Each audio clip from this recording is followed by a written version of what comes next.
cuida bem do cabelo, faz hidratação, faz cronograma capilar.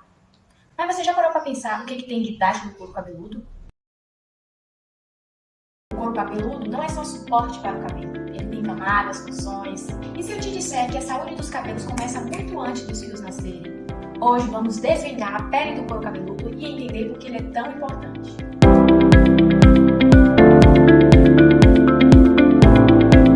Primeiro, vamos lembrar de algo básico.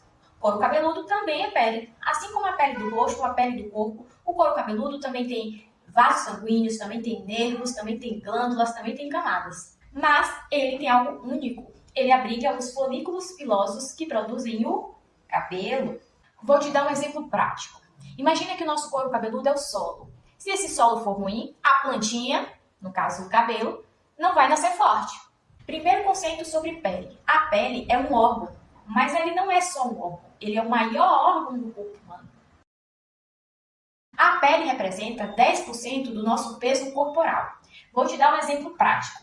Uma pessoa que pesa 70 quilos, 7 quilos é apenas de pele. A espessura da nossa pele varia muito. 3 milímetros é a média, mas isso vai depender do local do nosso corpo. Porque vai ter áreas que vão ser mais espessas e vai ter áreas que vão ser menos espessas. A nossa pele é dividida em 3 camadas distintas: a epiderme, a derme e a hipoderme. A primeira camada, a mais externa, a que conseguimos tocar, é a epiderme. E essa epiderme, ela ainda é subdividida em outras camadas. Então, começando de fora para dentro, temos o extrato córneo, depois vem a camada granulosa, depois a camada espinhosa e depois a camada basal. Também chamados de extrato, mas não é extrato de comer, nem é o extrato escrito com X, é o extrato escrito com S. Que aí podemos chamar de extrato córneo, extrato granuloso, extrato espinhoso. A camada basal, ela é a mais profunda da epiderme. Ela faz junção lá com a derme, que é a segunda camada da pele. Então, as células da epiderme, que são chamadas de queratinócitos, elas são produzidas lá na camada basal. E esses queratinócitos da camada córnea, eles descamam num período que varia entre 21 e 28 dias, que é o período que acontece a nossa renovação celular, a nossa renovação da pele. E esse período de renovação, à medida que envelhecemos, esse período acaba ficando mais longo. Junto com os queratinócitos da camada basal, vamos encontrar também nessa subcamada da epiderme, vamos encontrar células chamadas de melanócitos. O melanócito é a célula responsável por produzir o pigmento antioxidante chamado de melanina, que é o pigmento que dá cor à nossa pele, que dá cor aos nossos cabelos. O formato dessa célula é dendrítica. Calma, vou explicar. O corpo dessa célula sai em prolongamentos, como se fossem braços.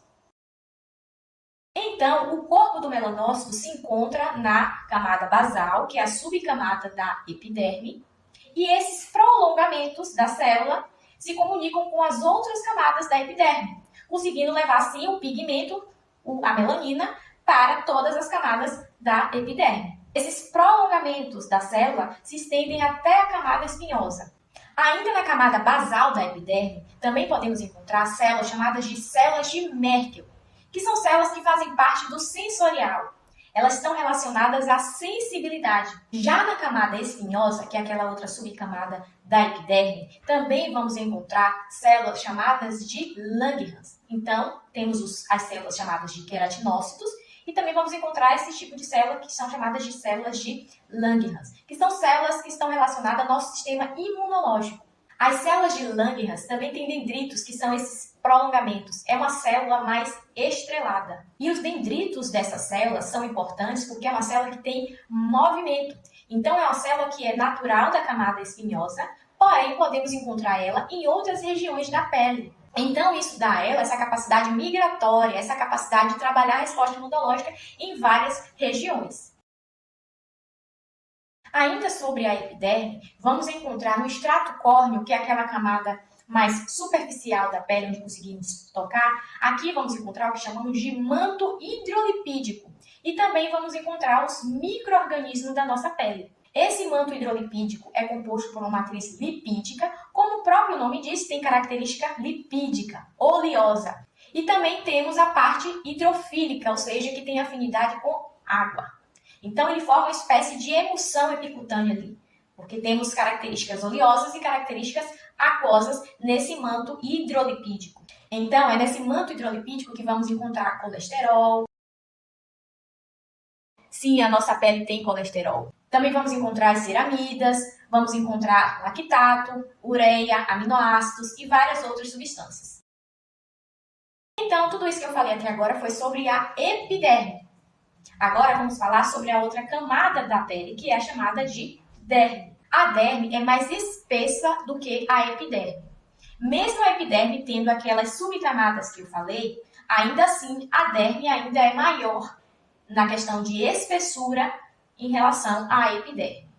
Aqui na derme encontramos uma grande quantidade das fibras, as fibras elásticas, as fibras colágenas e também é onde encontramos os anexos da pele, como o folículo piloso, como a glândula sebácea, como a glândula sudorípara e também é onde encontramos o sistema vascular. Temos como função da derme sustentar a epiderme, nutrir a epiderme, já que aqui encontramos os vasos sanguíneos. Então, todo o aporte de nutrientes, de oxigênio, vem da derme para a epiderme. É na derme que vamos encontrar as propriedades de firmeza, de elasticidade. Então, aqui é onde encontramos o colágeno, a elastina e o famoso ácido hialurônico.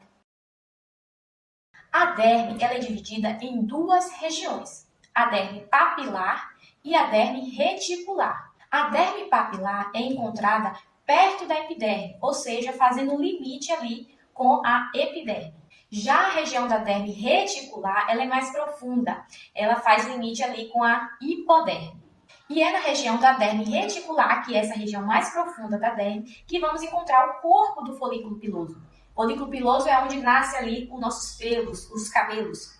E também vamos encontrar nessa região de derme reticular a glândula sebácea, que é a glândula que produz o sebo. Vamos encontrar também a glândula sudorípara, que é a glândula responsável por produzir o suor. O principal componente da derme é a célula chamada de fibroblasto. E o fibroblasto, que é a célula que é responsável pela produção desse colágeno, da elastina, do ácido hialurônico.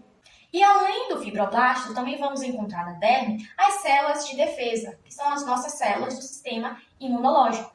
E temos a nossa última camada da pele, que é chamada de hipoderme. A hipoderme é um tecido de conexão da pele com estruturas profundas como o músculo. Então temos a hipoderme e abaixo a camada muscular. Mas antes temos as fáscias musculares e depois os músculos. Na hipoderme, encontramos as células chamadas de adipócitos, que são as células responsáveis pelo acúmulo de gordura. Então, deixa eu te contar um segredo. Quanto maior a quantidade de gordura, maior é o tamanho dessa célula. E a função desse tecido, além de conectar a pele com as estruturas mais profundas, é a reserva energética. A região do subcutâneo, a hipoderme, ela também produz hormônios. E no nosso corpo, todas as estruturas que produzem hormônios são chamadas de glândulas. Então, hoje podemos dizer que essa região do subcutâneo é a maior glândula do nosso corpo. E o principal grupo de hormônios produzido por esse tecido adiposo é a adipocina. No tecido adiposo também encontramos vasos sanguíneos, os vasos linfáticos, as fibras nervosas periféricas. E sim, temos hipoderme no couro cabeludo. O nosso folículo piloso está implantado na derme reticular, porém um pedacinho desse folículo piloso está lá na hipoderme. E claro que não vamos comparar a espessura da epiderme do couro cabeludo com outras regiões do corpo. Agora vamos falar dos anexos cutâneos. Quando estudamos os anexos da pele, estudamos o folículo piloso, a glândula sebácea, a glândula sudorípara, as unhas. Aqui vamos olhar especificamente os anexos cutâneos que estão na pele, que é o folículo piloso, a glândula sebácea e a glândula sudorípara. Primeiro vamos falar do folículo piloso.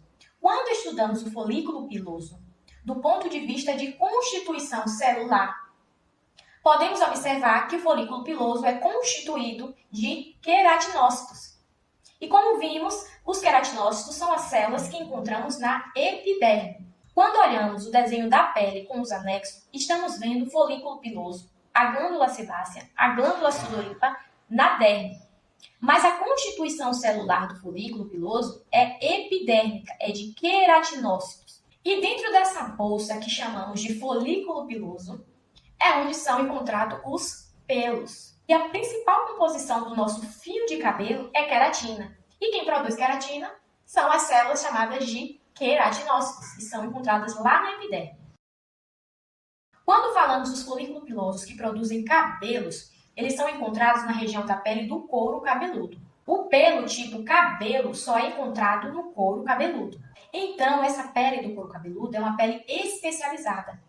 Temos pelos terminais em outras regiões do corpo, mas o pelo terminal do tipo cabelo só encontramos no couro cabeludo. Sobre a glândula sebácea, que também é encontrada lá na derme, temos em torno de 400 a 900 glândulas sebáceas por centímetro quadrado de pele.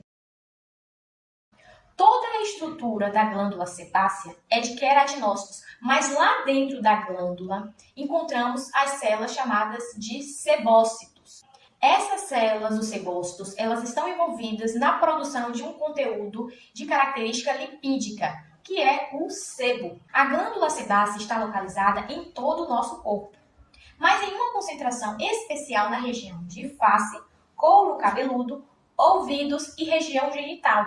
Já na região da palma da mão e da planta dos pés, não encontramos as glândulas sebáceas. Até porque se tivesse glândula sebácea na planta dos pés, a queda era certa.